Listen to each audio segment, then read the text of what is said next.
声飘飘，雨也潇潇，夜半还睡不着。忧伤怀抱，谁眼泪掉？窗外雨打芭蕉，满天繁星闪耀，人儿痴痴笑。不管来世只看今朝，抛开宿命缠绕，画一条轨道，而我想要去走一遭。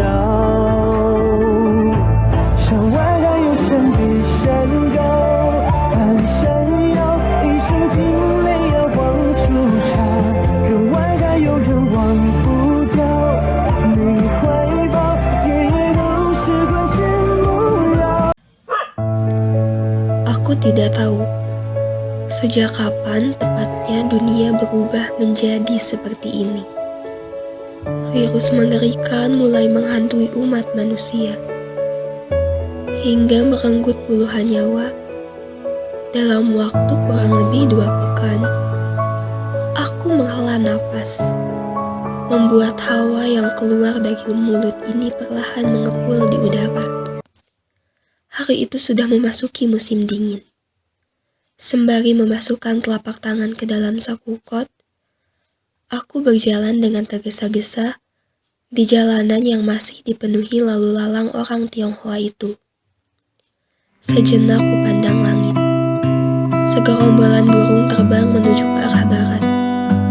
Langit tampak labu. Kupikir bumi ikut bersedih.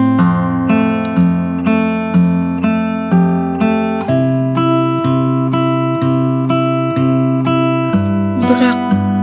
Pria parubaya yang berjalan di depanku tiba-tiba terjungkal. Serempak orang yang melihat kejadian itu berteriak. Setelah diperiksa, ternyata pria parubaya tersebut sudah tidak bernyawa.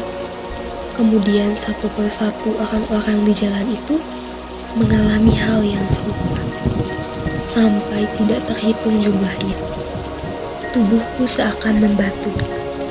Kamu tahu hal apa yang paling aku takutkan saat itu? Aku takut mereka yang tergeletak di jalan tiba-tiba hidup kembali dan menggerogoti otak manusia. Sudahlah, sepertinya aku terlalu banyak menonton film zombie. Kejadian tadi siang masih terbayang jelas dalam ingatan. Sampai aku tidak sadar bahwa sekarang aku tengah duduk di depan meja belajar. Sarah, kamu...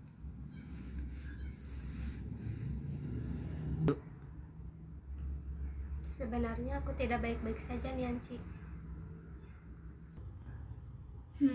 Ya aku mengerti perasaanmu. Berita tentang virus di kota ini sudah menyebar di penjuru negeri. Bukan hanya negeri ini saja nih, Anci. Sepertinya beritanya sudah ke seluruh dunia. Benarkah?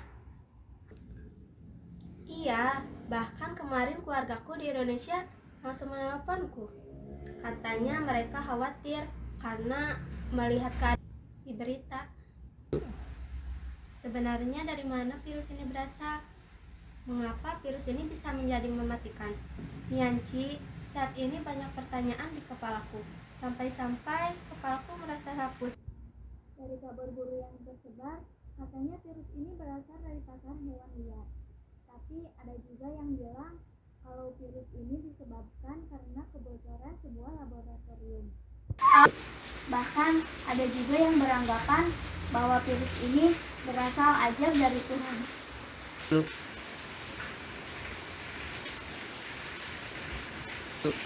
Aku tidak tahu di mana kebenarannya.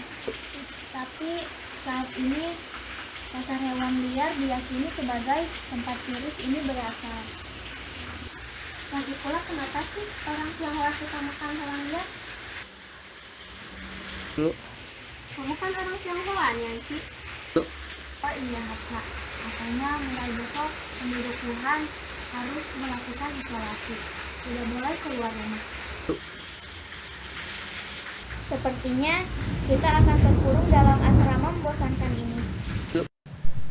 Sudah memasuki bulan Desember. Sebentar lagi tahun akan berganti. Namun virus yang melanda kota Wuhan belum reda juga. Dalam berita malah dikatakan bahwa virus ini semakin hari semakin merajalela. Sejak pertama kali diberlakukan isolasi, perlahan-lahan kota ini semakin menyerupai kota mati. Rasanya aku seperti Rapunzel yang harus dikurung dalam menara. Yang aku lakukan di kamar setiap harinya hanya membaca buku, melukis, merajut, lalu membaca ulang buku jika ada waktu. Seperti Rapunzel yang terisolasi dan menyembunyikan keberadaannya dari kerajaan corona. Ya, bahkan nama virus ini sama dengan nama kerajaan dalam cerita dongeng yang melegenda itu. Aku terdiam sejenak, teringat akan sebuah pepatah yang beberapa tahun lalu terasa memotivasi. Tuntutlah ilmu walaupun sampai ke negeri Cina. Begitulah bunyi pepatah yang sudah sering kudengar. Artinya, dalam menuntut ilmu, kita tidak boleh bermalas-malasan, tidak boleh cepat merasa puas dengan apa yang telah dipelajari. Carilah pengetahuan terbaik dan secara luas, walaupun harus menyeberangi samudra sampai ke negeri yang sangat jauh. Karena pepatah itu pula, aku akhirnya memutuskan untuk mengejar gelar magister salah satu universitas yang berada di kota Wuhan. Hapsa, dulu kamu pernah bilang ingin mengunjungi Chongqing kan? Kenapa kamu tiba-tiba menanyakan itu? Pak, aku hanya berpikir bagaimana kalau kita pergi ke sana. Jangan gila Nianci, dalam situasi seperti ini kamu mengajakku berlibur. Aku merasa sangat bosan, Hapsa. Sampai rasanya aku bisa mati karena bosan. Hah? Kamu ini ada-ada saja Nianci. Aku hanya berpikir mungkin kedepannya kita tidak akan bisa pergi ke sana. Bahkan mungkin kita tidak akan bisa bertemu lagi. Maksudmu? Bukankah secepatnya kamu akan pulang ke Indonesia? Sejauh ini KBRI sudah mengusahakan jalan terbaik bagi kami di sini dan sudah berkoordinasi dengan Perhimpunan Pelajar Indonesia Tiongkok Wuhan. Pemerintah pusat akhirnya mulai mengevakuasi mahasiswa asal Indonesia dari Tiongkok. Aku pun sudah memesan tiket pesawat untuk pulang ke Indonesia. Sejujurnya, terisolasi akibat virus corona bukanlah hal yang menyenangkan. Nianci, hari ini aku akan pulang. Jaga dirimu baik-baik ya. Semoga selamat sampai tujuan ya, Hapsa. Kayaknya kamu kurang... Nianci, apa kamu baik-baik saja? Sepertinya kamu kurang sehat. Aku baik-baik saja, Hapsa. Pergilah, jangan khawatirkan aku. Sampai ketemu lagi ya Nianci. Sesampainya di bandara, sudah banyak mahasiswa asal Indonesia yang berkumpul di sana, bersiap untuk pulang. Aku bahkan berkenalan dengan beberapa orang, di antaranya ada Yugo dan Naya. Yugo adalah pemuda berdarah campuran Indonesia-Tionghoa, sedangkan Naya adalah gadis asal Surabaya yang kuliah di kampus yang sama dengan Yugo. Di bandara, kami sudah melakukan beberapa tes kesehatan. Tinggal menunggu waktu keberangkatan. Namun, semuanya harus ditunda karena pemerintah Tionghoa secara mendadak mengunci sejumlah kota akibat mewabahnya virus corona yang semakin merajalela. Mereka menyuruh kami untuk kembali ke asrama masing-masing. Beberapa orang ada yang berontak tidak terima. Namun pemerintah berdalih. Alasan mengapa kami tidak diperbolehkan pulang karena kota Wuhan merupakan pusat virus ini berasal. Apsara, kamu pulang ke daerah mana? Pulang ke distrik tempat kampusku. Wah, sepertinya kita searah. Bagaimana kalau kita bareng aja sama... Benar, Hapsa. Lebih baik kamu pulang bareng kami aja. Setelah turun dari mobil dan mengucapkan terima kasih pada Yugo dan Naya, aku berjalan menyusuri jalanan yang mirip kota mati itu. Rasanya sangat sepi, hanya ada aku seorang diri. Sepertinya penduduk tidak ada yang berani keluar rumah. Seakan dijauh, aku menghela nafas, membuat hawa yang keluar dari mulut ini perlahan mengepul di udara. Hari itu sudah memasuki penghujung bulan Desember.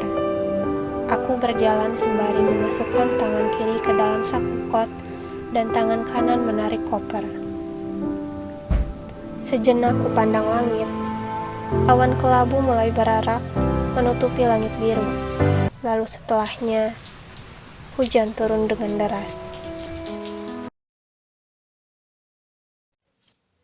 Aku sampai di kamar asrama dalam keadaan basah kuyup. Nianci kaget melihat aku kembali. Tapi dia tidak banyak bertanya.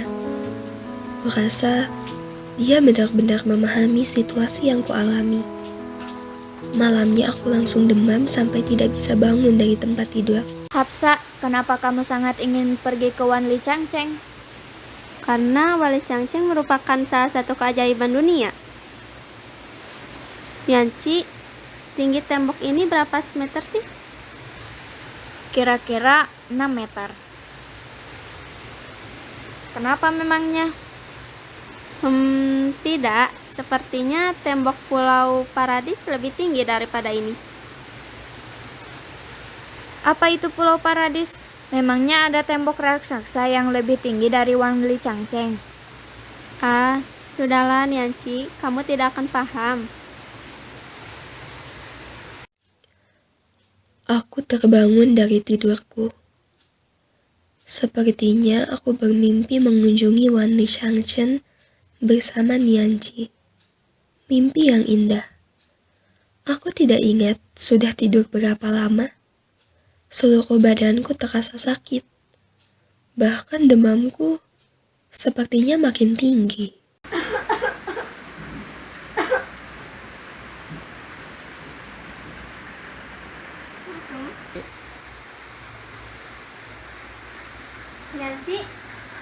Nancy, Hapsa, jangan menyentuhku. Kayaknya aku terinfeksi, nanti kamu tertular. Tanpa disadari, air mata sudah mengalir di pipiku. Dalam keadaan seperti itu, wajah Nianci yang pucat pasi masih bisa tersenyum padaku. Dadaku terasa sangat sesak melihat keadaannya. Waktu kian berlalu, hari kian berganti. Malam itu kota Wuhan diselimuti sepi. Keadaan Nianci belum juga membaik. Bahkan demamku pun belum kunjung turun. Semakin hari badanku terasa semakin lemas. Apa aku sudah terinfeksi juga? Rasanya aku sudah putus asa untuk bertahan hidup. Rasanya mustahil dunia ini akan kembali normal. Sebuah teriakan bagai membelah sepi yang menyelimuti kota Wuhan malam itu. Dengan langkah gontai, aku berjalan menuju jendela. Kulihat orang-orang Tionghoa saling berteriak, "Jiayo," atau semangat dari tempat tinggal mereka.